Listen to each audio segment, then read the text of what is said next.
Say it one more time, Gramps. I'm sorry. Well, Start I'm just over. showing the house. We've talked about this. How much did you pay for it? Around 21,000, something up in that department. And what were the property taxes again? 22 cents with homestead exemption. Wow. Outrageous. You know, these taxes. 22 cents a year. And then we put a pool back there. And then that was the Oldsmobile Cutlass station wagon we had, and the Spider Monza, the 63. That what you're looking at there? Yeah, well, they're in front of the house. Was that the 62 or 63 Spider Monza? 63 Spider. 63 Spider was red. That was another one my boyfriends lusted after. That's the Spider Monza. And our little dog. It was red.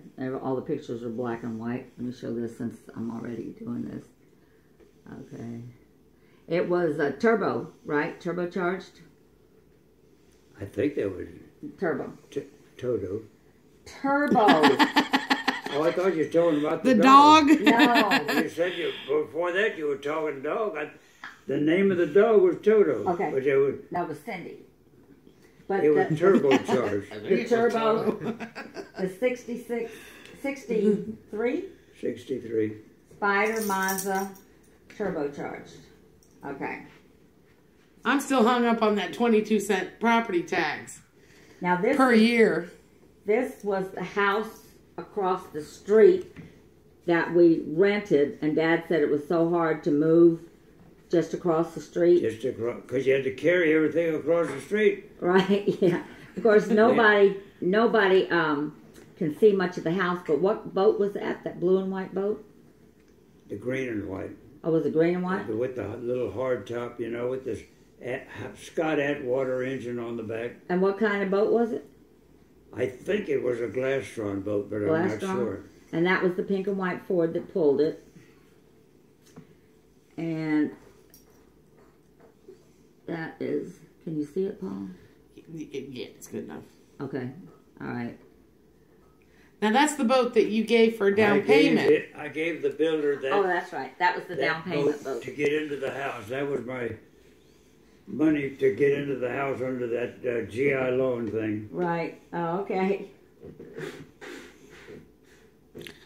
That was a cute little boat. A boat for a down payment? They didn't really get to see it. And a 22-cent a year. The boat was only worth about $700 at that time. Okay. So you went through the Mayday. Yeah. One thing I didn't put in there was when I reversed course and hadn't told anybody yet, Uh-huh. I descended 500 feet because I was at 6,500 feet. I mean, IFR flight plans, the aircraft behind you, which is no closer than 15 minutes behind you at the same altitude, I descended but I didn't know whether there was one back there or not. It might not have been anywhere near me in several hundred miles. But I didn't know that. Right. I just know the closest airplane to me could be 15 minutes behind me. And I descended 500 feet to be between altitudes at even thousands. IFR flight plans, airplanes are at even thousands. So I was at 500 feet in between, and I could miss traffic if there was anything coming at me. Did you mention in your story, I had to go find some pictures in there, that's why I was doing it, in your Mayday story, that if you said a Mayday and it wasn't truly a Mayday, you could be court-martialed? Did you go through that part of it? Yeah, well, I had to write a letter about that. But I mean, did you tell it to the camera? I don't remember now. No, you didn't. No, okay, tell us about After I landed at Regis Gabor and got inside,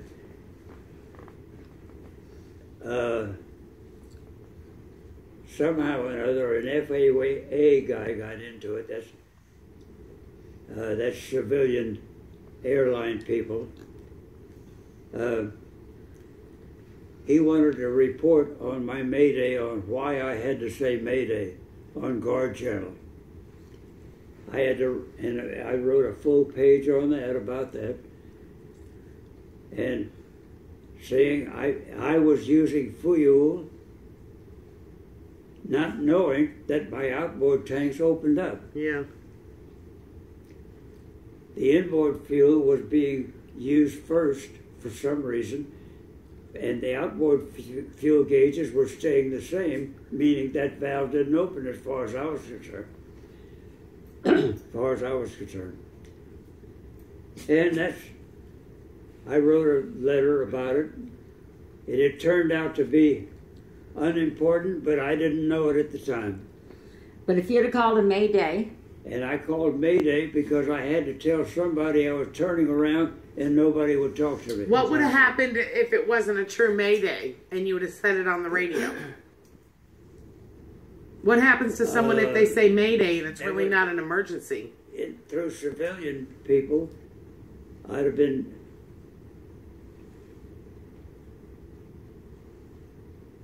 Civilian people, I'd have had a...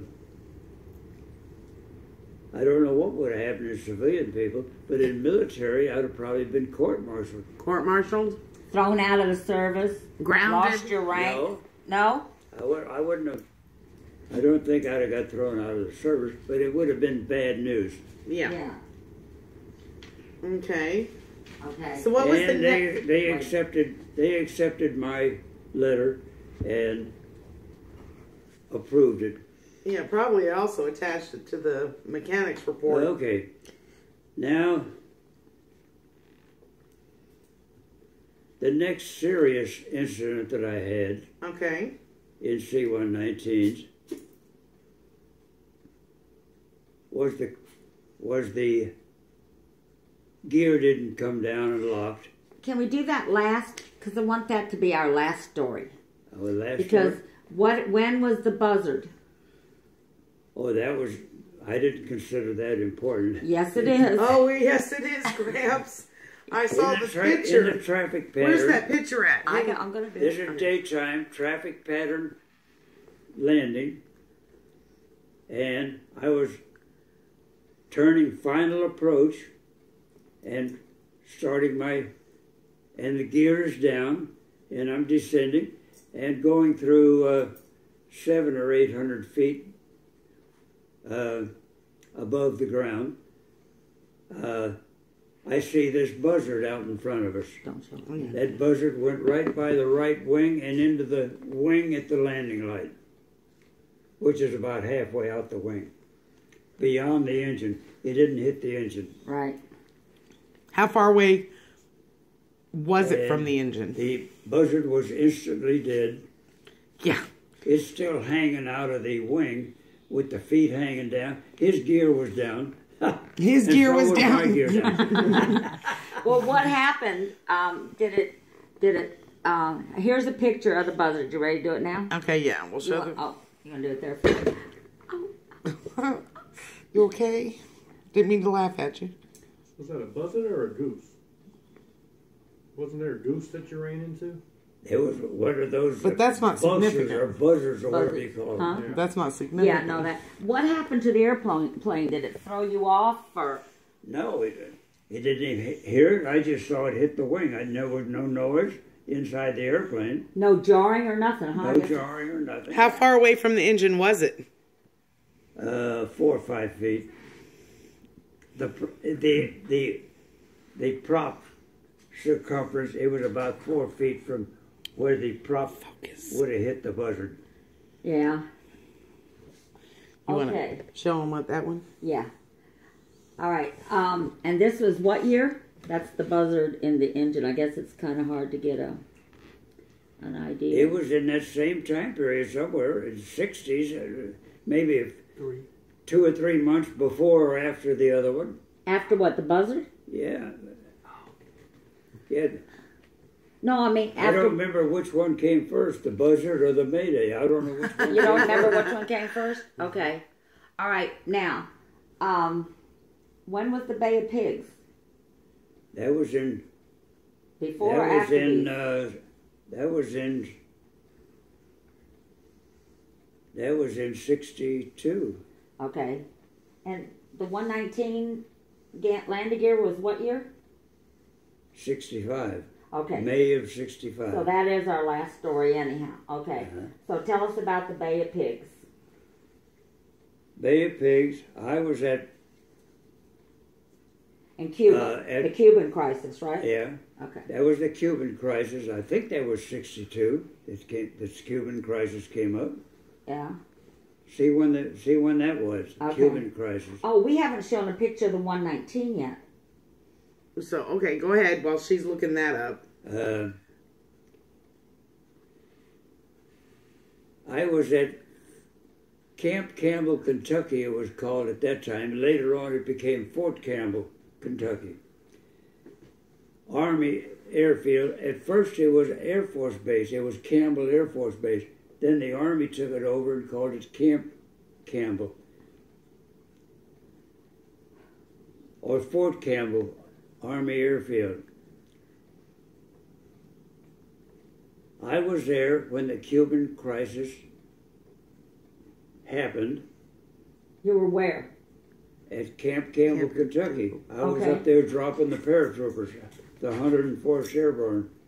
Okay. So what, you were dropping them where? At the drop zone at Fort Campbell, Kentucky. Okay, you were dropping...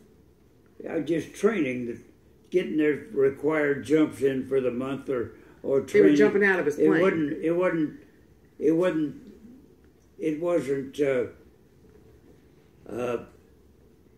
people that were becoming airborne type troops. They were already seasoned airborne troops that were just jumping for practice. Okay. Okay. And that Cuban crisis came up, and I was told to terminate my training there at 119th for the 101st Airborne and go to St. Louis, Missouri, to Lambert Field, and there you'll be met by someone to load the aircraft with maps of Florida and Cuba.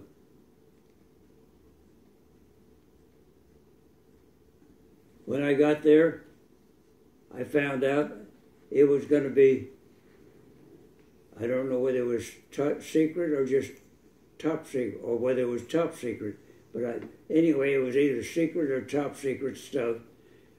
And the only thing that was top secret or secret was the Cuban maps. All the other Florida maps, that wasn't secret. But I had to wear a 45. They had to issue me a 45 pistol to wear while I was flying. In case somebody wanted to steal those, I guess I was supposed to shoot him. I don't know. They didn't tell you? Or you don't remember? Or you just assumed? They didn't tell me why, but there was regulations that I had to wear a 45 pistol. Yeah. Okay. But it was assumed, carrying secret items. It was assumed you had to shoot somebody if they came after the map. Yeah. Okay. 1962, he said. This guy says. Is that the Cuban crisis? Cuban Missile Crisis. 62? Yeah. Okay. Yeah, that was before Kennedy was killed. That's right. Kennedy was killed in 63. Yeah. And that was 62. Okay. Now we take off from Lambert Field, which is at St. Louis. Our first stop was Tyndall Air Force Base at Panama City, Florida. I delivered them maps. I forget I think it was 104, F-104s was the fighter. But I don't know whether that was at Tyndall at that time. I think they had Voodoo. The F-101 was nicknamed the Voodoo. Who had those? Tyndall Air Force Base. I think that's what they had. Or the F-86 they had. I don't remember now. But you were still in the 119s with the maps. Who what? You were still in a 119 with the maps. Yeah. Okay. We were that's the first base we landed at to deliver the maps. Okay. And they came out to there, and this secret material, they had to show me their top secret clearance and all that rigmarole before I could even give them the maps. But you didn't know what maps you were giving them, right? The ones of Cuba were marked secret. All the other was just of the state of Florida. Aeronautical navigational charts of Florida, not Texaco road maps. but if anyone was watching you, you had to land in several different places so they wouldn't know where the top secret maps went out. Isn't that correct? Everybody got some top secret maps because everybody was involved when maybe going to Cuba. Okay. So every base I stopped at got some secret maps. Oh. From Tyndall Air Force Base, the next base we landed at was at Eglin, which is at Fort Walton Beach area. That's Eglin Air Force Base. They got mapped, but I don't know what airplane was involved there. Tyndall was fighters, but I don't remember the exact fighter they had. I don't think it was the 104. I think it was the F-101, which is, we called it the Voodoo. That was the nickname of the airplane. So every place I landed, I had to give them the secret maps plus the other maps. Mm-hmm. And it was just a package for each base. Every package was set up for each base that I landed at. I didn't have to give them so many maps. That was packaged up, and I just gave them the package. Okay. And you found out later on what these maps were used for. What was it? I knew the secret maps was of Cuba then. Okay. And I knew the other maps were of Florida. Okay. I don't know how I knew, but I guess I found out of St. Louis when they briefed me on the maps and the secret stuff and given me my .45 pistol. All right. The next base we landed after Eglin. Dave, this guy Dave that's on here, has been with us the whole time. He said President Kennedy had a bunker there in Florida during that crisis. I'm sorry, Dave, I forgot everything you said, but he had a bunker there in Florida. President Kennedy did. Oh, he did? During that crisis. He's not talking about Nixon, is he? Because Nixon... No, President Kennedy, it was built during the crisis. Oh, yeah? Yeah. Oh, okay. I didn't know that. Yeah. Okay, the next base we landed at after Eglin was MacDill Air Force Base, which is at Tampa, Florida, or St. Petersburg, Florida, Tampa, Florida. What's the other town right there? I guess Tampa is the name of it. St. Petersburg is out on the coastline. Tampa was where MacDill was, and that was on kind of an island at MacDill Air Force Base. The runway looked very short, incidentally, because it was so wide. It was 800 feet wide. Oh my gosh. Wow. The runway is normally only 200 feet wide. Gee, why was it so wide? Because, I don't know why, but other than airplanes taking off in formation, they have to have a wide runway. Oh, okay. I don't remember the aircraft at MacDill at that time. But it was a bomber type base, as I recall. And of course they had a fighter unit there too. And they had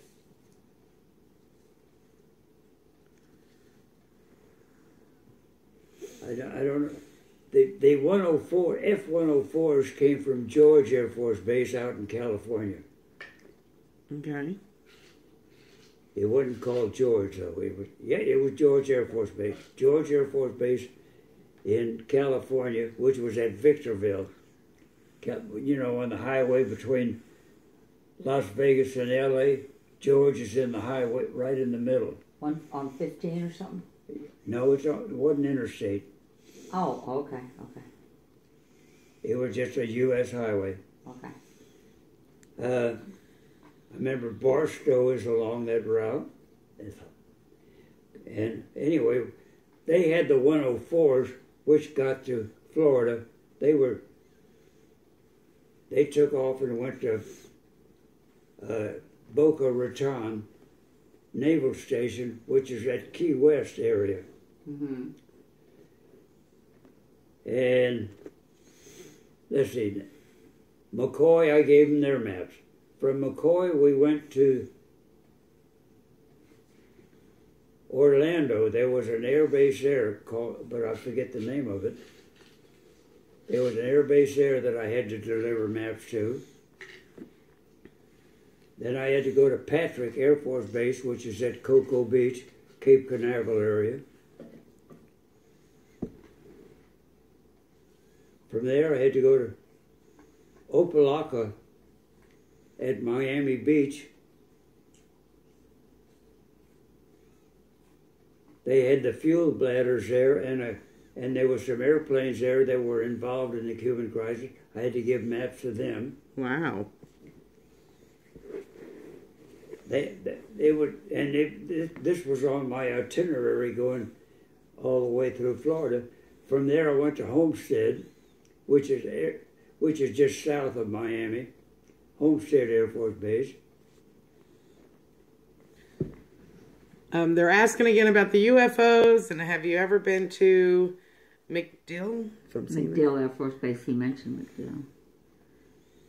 I was stationed at Roswell Army Air Corps base at Roswell, New Mexico. But I never saw a UFO, and later on it became Walker Air Force Base at Roswell, and that's when they had that UFO type landing going on that I wasn't even near it. I just read about it like on the rest of you on the news. Yeah, but in all your flying time, you've seen things you didn't recognize, but you never thought about it. I never thought about it in terms of UFOs where it had lights and it went streaming off. Well, what was the strangest thing that you couldn't recognize? Huh? What was one of the strangest things that you could not recognize? It was a reflection in the sky. The best description. But it wasn't. It didn't come under the heading of UFO to me. An unidentified flying object. It was more of a reflection. But it isn't the UFOs that she talks about, which are in the hamburgers at McDonald's. Oh. Those are unidentified frying objects. Yeah. That's a good one. Let's see.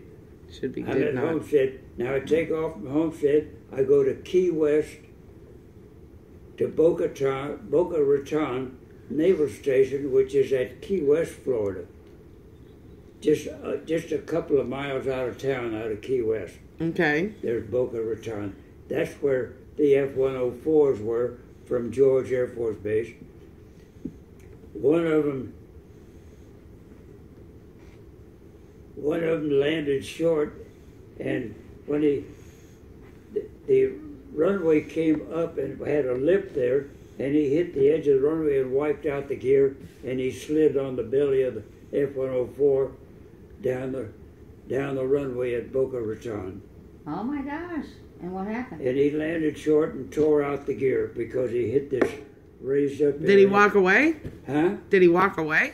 Oh yeah, he just slid down the runway. That's all. It didn't catch on fire or anything. That's good. Which is good. Yeah. And anyway, that's a little more story that I'm going to get into in a little bit. Okay. The Holiday Inn in Key West was turned into the Bachelor Officers' Quarters and Officers' Club. The entire hotel. Because of the Cuban Missile Crisis. Because of the Cuban Missile Crisis. I spent one night there. In the morning, just at dawn, a very low jet airplane came across Key West about less than 100 feet above altitude. That was a MiG, a Russian MiG that was on Cuba. Oh, God. It buzzed Key West. He was so low that radar didn't pick him up or anything. Wow. I know. I got chills. And he could have wiped out Key West with one bomb. Oh, yeah. Or he could have strafed the Holiday Inn and killed a bunch of people. Yeah. Dave said, holy crap. Yeah, I'm going, I got chills over here listening to this. And anyway, that's what woke us up in the morning. Yeah, I'd say that woke everybody up. Yeah. The entire military. How long were you on Key West? Or you have something Just else? overnight. Just overnight? And in the morning we went out to Boca Raton, and I was told they want me to take this engine that came off of this airplane that skid down the runway. Uh-huh. That was an accident that they had. They wanted me to take that engine. No, I didn't take it. They wanted me to go to George Air Force Base and pick up a engine for the 104 to bring back to install it in that airplane after they fix it. Oh, okay. Someone wants to know what's his secrets to his longevity. What are your secrets, Dad, to your longevity and staying so sharp? He does not act or look 91, seem so much younger. Now tell him your secret. What's your secret? What's your secret? What'd you just say?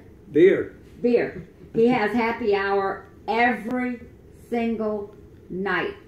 And the neighbors are all a lot younger, and they love him. And he won't hang around with old people. I was always told to respect my elders, but I don't have any elders to respect. True. I love you, Gramps. Okay. Okay, let's... Sitting on it. Oh. Okay, so we had to go to George Air Force Base. Only American beer, Dad? I'm sorry. Only American beer? Milwaukee Best Light. Milwaukee Best Light. That's very cheap, good beer. $13.95 a case out at the exchange at Old Carswell Army Airfield, which is a naval air station now here in Fort Worth area. We asked him about the UFOs. He said he's never seen anything that he would even think was a USO. He's seen some things he didn't recognize. Not USO. FOs. Yeah, Okay. you said S. I thought you said S. She did. Okay. Did you hear S or F? I heard S. I'm with you, Gramps. You always have my vote. You know that. Okay. Okay. We had to go to George Air Force Base. I'm TDY, collecting TDY money, What's TDY? temporary duty. Okay. I'm drawing temporary duty pay. We land at Naval Air Station, New Orleans. I go home to spend the night there and refuel the airplane. I'm at home, TDY. Oh, wow. I remember when Mom and Dad sat us down in Belle Chase, and we were talking about the Cuban Missile Crisis, and they were telling us that Dad might have to go to war, okay? And I just was boo-hooing and crying because I just thought he was going to go to war. That was the only time and the closest time I ever thought about that. Yeah? And I didn't know that. yeah. Well, you don't remember, but y'all said, maybe it was just Mom that told us. Yeah. Maybe it wasn't you. But anyhow. Yeah, I thought we were called up to active duty when I at Fort Campbell, Kentucky, to go on this mission. I thought we were being called up. Houston unit got called up, but we didn't. But you didn't. Yeah. They had the G model C-119, which they called active. We had the C model and CF model. CF model was the hydraulic gear. C model was the electric gear. Okay. They want to know what your mug You says. want to know what your mug says again. Start on that side. Okay.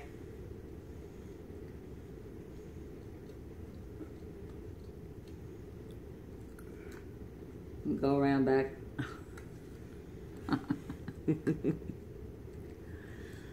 Okay. I have outlived my... What? Read it. This is now rated. I have outlived my pecker. Okay, there you go. We're going to have the wake tomorrow, as I said, and a viewing. Yeah. I got a coffin over there. A little bitty matchbox-sized coffin. Hand me the coffee. And I was irritated. I should have at least had a shoebox coffin. This Hand program is now rated R. Right. Hold I it. Don't approach- let it open, Dad. Hold it by the front. My We don't want to get that R-rated. Turn neighbor across Turn it the over. street. Oh, my neighbor across the street picked this up at a garage sales or somewhere. And he thought about me at that time, and he got this little coffin for me. Like I said, I should have had a shoebox size. Anyway, is it readable? Yep. Oh, yeah. Yeah. Yes. Yeah. Okay, now you want me to show it? No, No, don't don't open it. open it. Don't open it. Don't open Okay, it. we're not going to have the viewing, huh? Yeah, we're not going to view it. That's... That's tomorrow. Okay. Where was I?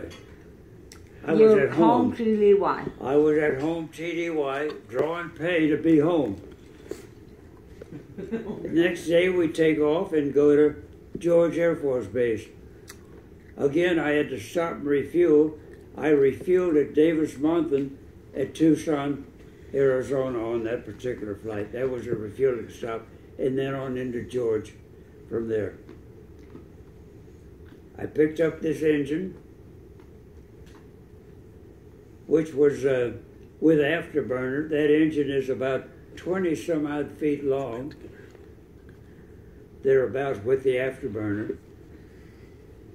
And it weighed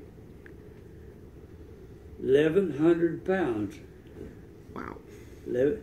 Which is a half a ton. A little over a half a ton. Wow. Taking off at George, I don't remember the field elevation there, but I couldn't take off in